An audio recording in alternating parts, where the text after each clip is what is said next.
18 millions de dollars. Rien que ce que je viens de vous dire. Dites-moi dans les commentaires, ça fait combien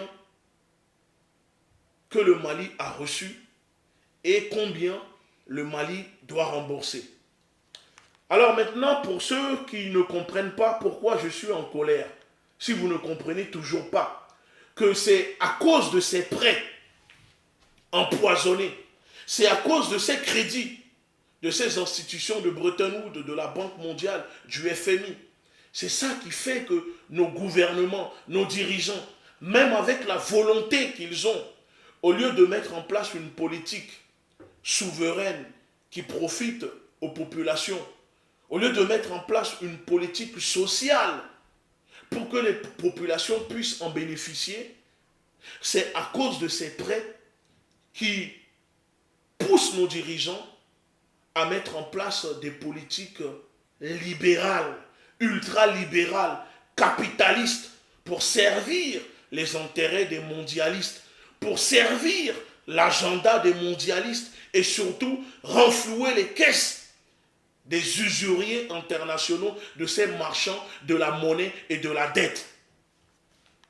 Alors, avant de vous faire écouter l'extrait d'une petite vidéo, parce que je sais qu'il y a des personnes qui ne comprennent toujours pas pourquoi je suis en colère. Je sais qu'il y a des personnes qui ne comprennent pas pourquoi je fais cette vidéo pour dire que nous devons arrêter. Il faut que les populations disent au gouvernement, aux dirigeants qui ont la volonté, qui se disent souverainistes, d'arrêter de recevoir de l'argent de ces institutions, de la Banque mondiale et du FMI. Nous devons soutenir nos dirigeants à leur dire d'arrêter cela. Parce qu'on ne peut pas se développer, on ne peut pas obtenir la souveraineté si on continue d'accepter de l'argent de la Banque mondiale et du FMI. Parce que c'est à travers ça qu'ils contrôlent nos pays. C'est à travers ça qu'ils sont là et qu'ils s'en gèrent dans la politique intérieure de nos pays. Ce ne sont pas juste des prêts ou des crédits qu'on donne au gouvernement. Derrière, il y a une feuille de route. Il y a des obligations. Il y a des compromis. Parce que la Banque mondiale, quand elle accorde un prêt, là, elle vient voir les dirigeants en disant qu'elle est prête. Elle est prête encore à débloquer un prêt. Mais en échange, qu'est-ce que le gouvernement malien donne à la Banque mondiale, à votre avis, quand la Banque mondiale donne, par exemple, un prêt de 200 millions de dollars? Vous imaginez bien qu'on ne fait pas que rembourser ce prêt avec les taux d'intérêt énormissimes qui plongent nos pays dans le sous-développement, mais on leur donne encore des choses. Alors maintenant, écoutons cette vidéo. Parce que je dis, je vais essayer de faire le maximum pour que les gens puissent comprendre la dangerosité. Pourquoi on doit se débarrasser de ces institutions dans nos pays. On écoute cette vidéo. Et à faire en sorte qu'une organisation comme la Banque mondiale lui octroie un prêt faramineux. Le gros de cette somme tombait directement dans l'escarcelle d'une entreprise américaine de construction, par exemple comme Écoutez. Bechtel ou Halliburton.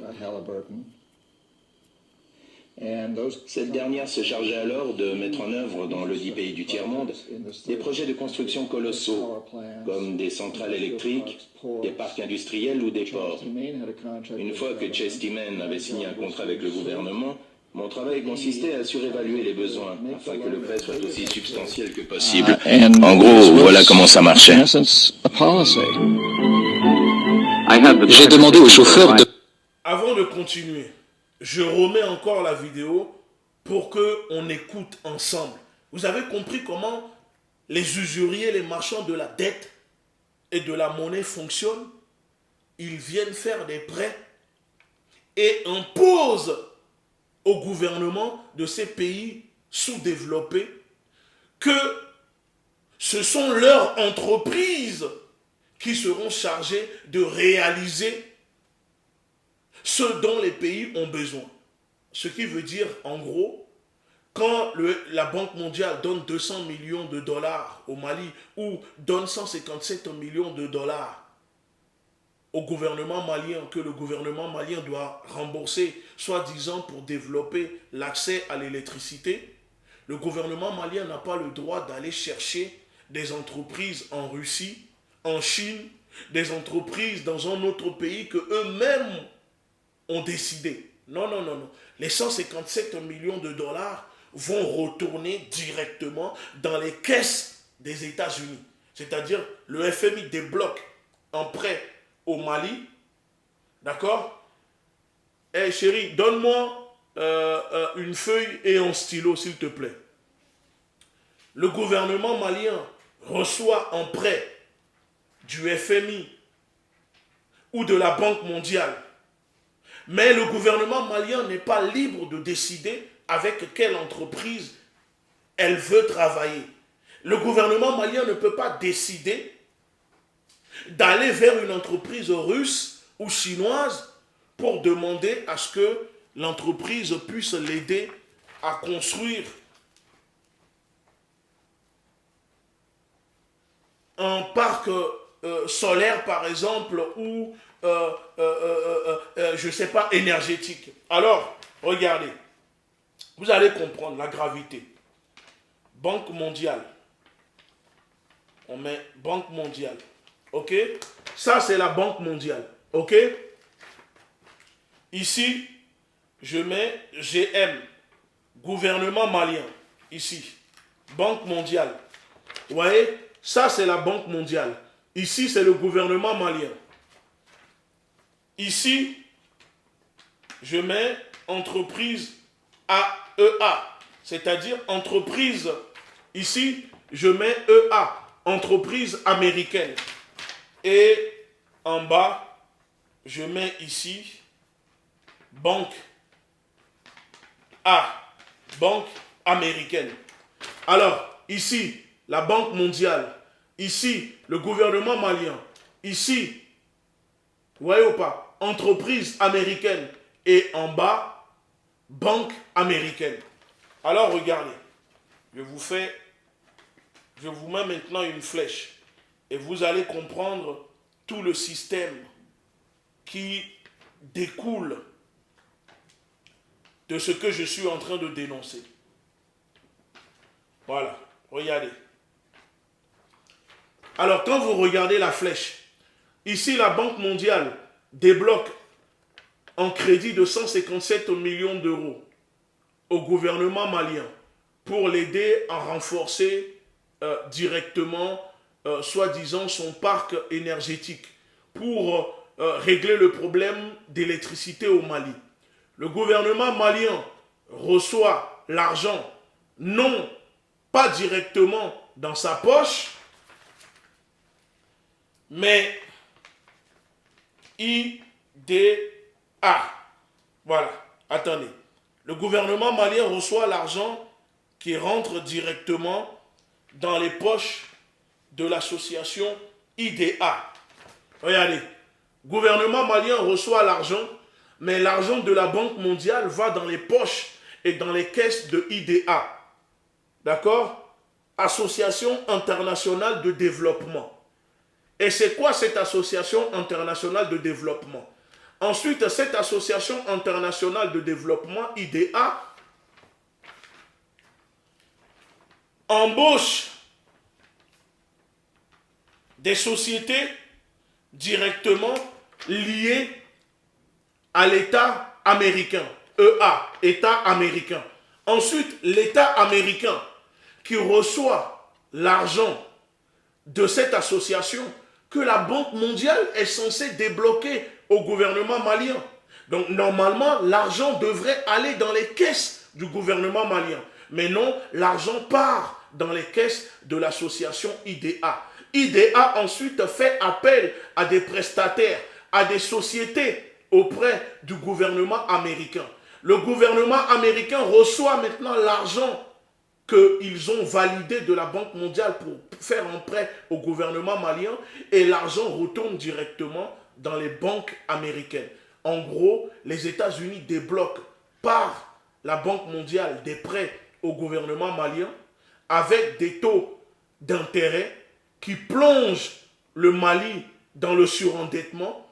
Le Mali ne reçoit pas l'argent, mais le Mali reçoit l'argent à travers une association internationale de développement qui paye l'État américain pour avoir des sociétés américaines pour réaliser les travaux au Mali. Et le tout, l'argent retourne directement dans les caisses de la banque américaine au lieu que l'argent reste au Mali pour faire tourner le Mali, développer le Mali, enrichir le Mali. Non, l'argent débloqué ici retourne directement dans les caisses de la banque américaine. Mais ce n'est pas fini. Alors, on découvre que l'association IDA, d'accord? L'association IDA, qui reçoit les prêts chaque prêt que la Banque mondiale, que ce soit auprès du Burkina Faso, du Togo, du Ghana, et d'ailleurs, vous voyez ce qui se passe en ce moment au Ghana, où la Banque mondiale, les usuriers, les institutions de Bretton Woods, les marchands de la dette et de la monnaie ont pris en possession le Ghana parce que le Ghana n'arrive plus à rembourser ses dettes. Alors, IDA, en réalité, cette association qui reçoit l'argent débloqué par la Banque mondiale, c'est une association qui appartient directement à la Banque mondiale. Regardez. Je vous montre ici. Regardez. IDA. Regardez. IDA, Association internationale de développement, groupe de la Banque mondiale. Vous voyez ou pas? C'est écrit ici. Hein. Je ne suis pas en train de vous mentir. L'association IDA fait partie du groupe de la Banque mondiale. Donc quand la Banque mondiale fait des prêts à nos États, l'argent ne rentre pas dans les caisses des gouvernements. L'argent va directement dans les caisses de leur propre association. Ensuite, c'est cette association qui définit comment ou quand l'argent reçu par le gouvernement malien de la Banque mondiale doit être utilisé. Voilà pourquoi cette association IDA fait appel à l'État américain qui ensuite fait appel à ces sociétés qui récupèrent l'argent de la Banque mondiale et le tout retourne dans les caisses de la Banque américaine. Voilà pourquoi depuis 60 ans que nos pays vivent avec les dettes, les crédits, les prêts que la Banque mondiale, ces institutions accordent à nos pays, soi-disant pour se développer, mais aucun de ces pays ne se développe. Regardez ce qu'ils ont fait en Haïti. C'est le même système. Maintenant, posez-vous la question. Si réellement la Banque mondiale est là pour aider un pays à se développer, si le FMI est là pour aider un pays à se développer, l'économie en Allemagne est à terre, l'Allemagne est en récession, la France est surendettée, les États-Unis surendettés. Pourquoi la Banque mondiale ne fait pas des prêts à la France? Pourquoi la Banque mondiale ne fait pas des prêts à l'Allemagne, aux États-Unis pour les aider à se développer, à relever leur économie? Pourquoi ces institutions de Bretton Woods ne viennent que s'enrichir dans les pays sous-développés ou en voie de développement sur le continent africain et notamment en Amérique latine? Parce que c'est les deux continents où la Banque mondiale, ses créanciers, s'enrichissent. Et quand vous regardez bien, ce sont les deux continents qui ont du mal à se développer. Et l'Afrique a 50 ans de retard depuis la mise en place par ces institutions de Bretton Woods de leur programme d'ajustement structurel. Parce qu'à chaque fois qu'ils donnent, qu'ils accordent des prêts à nos gouvernements, il y a un plan d'ajustement structurel qui est mis en place. Et cela, c'est par quoi? Privatisation, possession, politique libérale, capitaliste, pour les intérêts des Américains, des États-Unis. Maintenant, écoutons la vidéo que je suis en train de vous montrer pour mieux comprendre comment ce système mafieux, comment les choses fonctionnent avec ces institutions et pourquoi, pourquoi je suis énervé et pourquoi je dis que nous devons demander à nos États de ne plus dépendre de ces... Et à faire en sorte qu'une organisation comme la Banque mondiale lui octroie un prêt faramineux. Le gros de cette somme tombait directement dans l'escarcelle d'une entreprise américaine de construction, par exemple comme Bechtel ou Halliburton. Cette dernière se chargeait alors de mettre en œuvre dans le dit pays du tiers-monde des projets de construction colossaux, comme des centrales électriques, des parcs industriels ou des ports. Une fois que Chestyman avait signé un contrat avec le gouvernement, mon travail consistait à surévaluer les besoins, afin que le prêt soit aussi substantiel que possible. En gros, voilà comment ça marchait. J'ai demandé au chauffeur de me faire visiter Caracas. Là, depuis est sous sanction. Pourquoi la Banque mondiale J'ai visité l'est de la ville, les nouveaux quartiers, là où il y a 10 ans, il n'y avait que des plantations de café et de canne à sucre.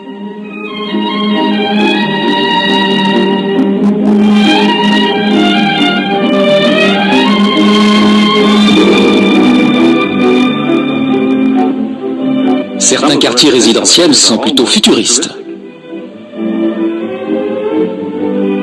D'autres, en revanche, sont si calmes et si tranquilles qu'on se croirait dans un autre monde. La cité universitaire est l'un des hauts lieux de Caracas. Encore un exemple de la prospérité dont jouit le Venezuela grâce au pétrole. Le pays se retrouve pris au piège de la dette. Une dette si énorme qu'il est dans l'impossibilité de rembourser. C'est alors que nous, les agents d'influence, nous retournons dans le pays pour dire « Écoutez, puisque vous ne pouvez pas rembourser votre emprunt, rendez-nous service. Votez favorablement lors du prochain vote important à l'ONU. Ou envoyez-nous des troupes en renfort en Irak. Ou mieux encore, vendez-nous votre pétrole pour une bouchée de pain, ou votre main-d'œuvre, ou toute autre ressource susceptible de nous intéresser. » Le système de l'emprunt pour le développement est simple. Vous empruntez de l'argent à la Banque mondiale, puis vous investissez dans cet extraordinaire barrage ou dans cette politique géniale en faveur de la croissance économique, ce qui doit vous permettre de rembourser aisément votre emprunt, voire plus. C'est donc un excellent investissement. Mais bien entendu, les choses ne sont pas aussi simples. De nombreuses régions du monde sont en perte de vitesse. Prenez l'Afrique subsaharienne par exemple, ou une bonne partie de l'Amérique latine. Elles ont perdu 2 décennies. À bien des égards, 50% à 60% de la population de la plupart des pays d'Amérique latine est toujours aussi pauvre qu'avant, pour ne pas dire plus.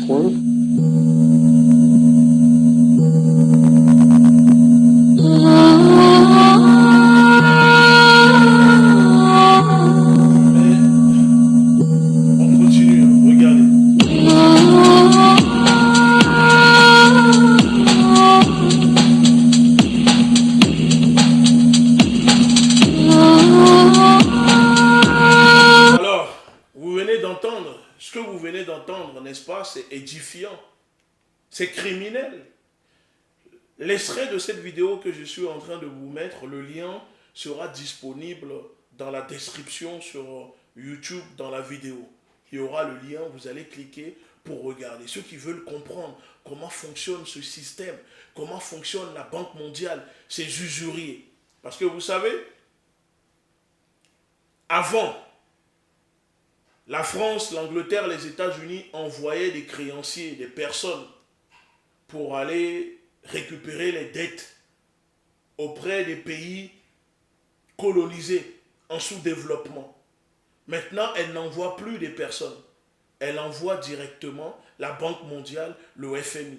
C'est-à-dire que c'est le même système, mais c'est juste le mode opératoire qui a changé.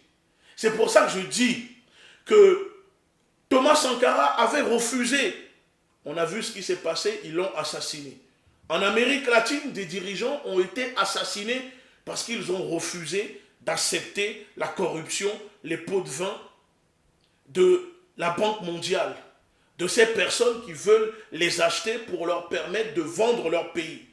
Hugo Chavez avait refusé. Et quand il a refusé, il a subi 2 coups d'État. Et après, on a mis des sanctions contre son pays. À Cuba, Fidel Castro a refusé. Vous voyez ce qui se passe. En Iran, en Corée du Nord. Ça veut dire que ces personnes ne sont pas là pour développer un pays. Ils sont là plutôt pour manger la chair humaine et boire le sang des populations des pays qu'ils prennent en otage avec leurs dettes qui sont empoisonnées. Alors, cher peuple, vous savez, je ne vais pas rester longtemps parce que je pense déjà que là, la vidéo fait 40 minutes, donc je vais devoir vous partager cela en 2 parties. Alors, pour ceux qui veulent ou pour ceux qui aiment lire et ont la possibilité pour comprendre le système mafieux impérialiste sur la Banque mondiale avec ses usuriers. Il y a un livre que je vous conseille. D'ailleurs, c'est le documentaire, le film de cette personne que je viens de vous mettre en extrait. Je vous conseille de lire le livre de John Perkins, Confession d'un assassin économique. Ça, vous lisez ce livre, Confession d'un assassin économique. On appelle ou killer économique.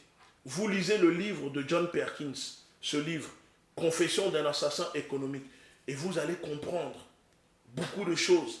Vous allez comprendre pourquoi Assimi Goïta ne peut pas dire non à la Banque mondiale, non au FMI. Pourquoi lui tout seul ne peut pas.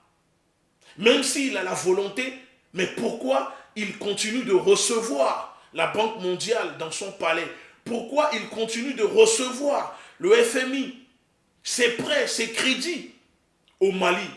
Parce que seul le peuple peut mettre fin à cela. Si les dirigeants ne sont pas soutenus ou que le peuple n'est pas éclairé sur le sujet, on n'est pas prêt de se libérer, de mettre fin à cette servitude.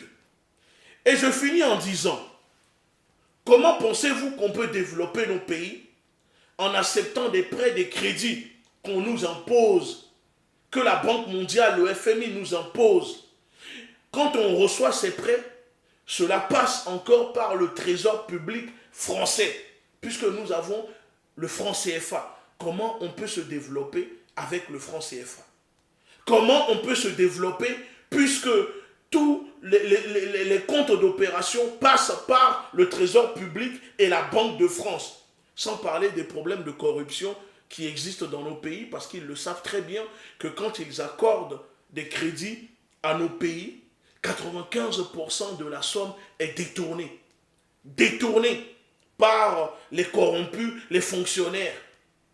Alors, le peuple se retrouve endetté à rembourser des dettes, de l'argent qui ne bénéficie même pas aux populations. Et on met en place des politiques libérales, privatisation. Il n'y a plus rien, pas de politique sociale pour les populations. Voilà pourquoi ils veulent absolument détruire le Venezuela et Cuba, détruire la Russie, où il y a un système social pour les populations. Regardez le dégât de ce que ça donne, ces prêts empoisonnés en Côte d'Ivoire.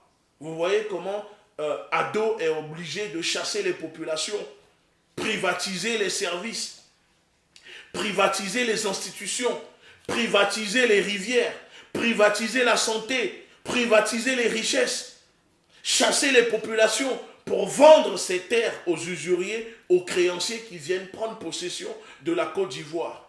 Une minorité de personnes. Et c'est contre ça que nous sommes en train de nous battre. On n'est pas en train de lutter pour obtenir une place aux côtés des privilégiés, mais pour mettre fin aux privilèges. Alors les personnes qui viendront dire, c'est normal que Assimi Goïta continue d'accepter des crédits, des prêts de ces institutions, nous disons que vous êtes des traîtres. Vous êtes des corrompus. Vous êtes des ignorants. Avec tout ce que je viens de vous expliquer, voilà pourquoi je suis en colère et je n'arrive toujours pas à comprendre comment les pays de l'AES, le Burkina, le Mali, le Niger, continuent de laisser des prêts de la Banque mondiale, de FMI, continuer d'endetter leur pays. Thomas Sankara avait dit non. Il y a des dirigeants qui disent non. Alors vous pouvez aussi dire non. Et le peuple sera là pour vous soutenir. Parce que trop, c'est trop.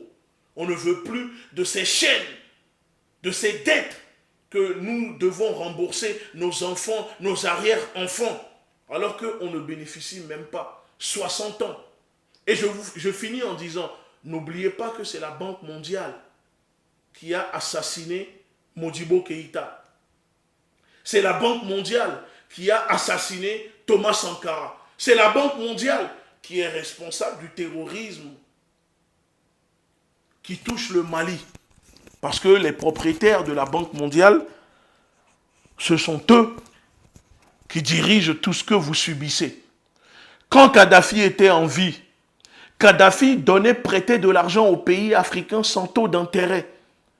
L'argent que les pays africains obtenaient, la majorité des prêts venaient de Kadhafi de la Libye. Chose qui dérangeait à l'époque la Banque mondiale et le FMI. Qu'est-ce qui s'est passé? La Banque mondiale et le FMI ont fait assassiner Kadhafi parce que ça les dérangeait de voir que la Libye prêtait beaucoup d'argent aux pays africains alors que la Banque mondiale et le FMI ne prêtaient même pas le quart de ce que la Libye donnait aux pays africains. Renseignez-vous, les faits sont là, les informations sont disponibles. Le problème de l'Africain, c'est que l'Africain a un manque d'accès à l'information. L'oubli est un poison, mais le rappel est l'antidote. Voilà pourquoi ils ont assassiné Kadhafi et détruit la Libye. Et ensuite, ils sont revenus, ils ont pris maintenant la possession à 100% des prêts aux pays africains pour pouvoir les étouffer. Parce que ces prêts sont c'est des poisons. Ce sont des cailloux qu'on enfonce dans la gorge des populations africaines tout en leur demandant de respirer. On serre leur cou et on leur demande de respirer. C'est pour ça que je dis, je suis en colère, que je n'arrive pas à comprendre que la Banque mondiale a toujours accès au palais présidentiel. Mais parce que ce sont eux. Le pays appartient à la Banque mondiale, au FMI. C'est pour ça qu'ils sont chez eux. Ils viennent, ils rentrent dans les palais présidentiels, sont accueillis, filmés et diffusés à la télévision. Assimi Goïta ne peut pas dire non. Parce que ce sont eux qui sont propriétaires du Mali, propriétaires des terroristes, propriétaires des richesses au Mali. Et ils ont un œil, ils viennent pour surveiller, ils viennent pour mettre la pression et s'assurer que le gouvernement malien continue de suivre la feuille de route, le plan que eux ont tracé pour le Mali. Maintenant, donnez-moi vos avis dans les commentaires. La révolution est en marche, armons-nous idéologiquement. Merci beaucoup.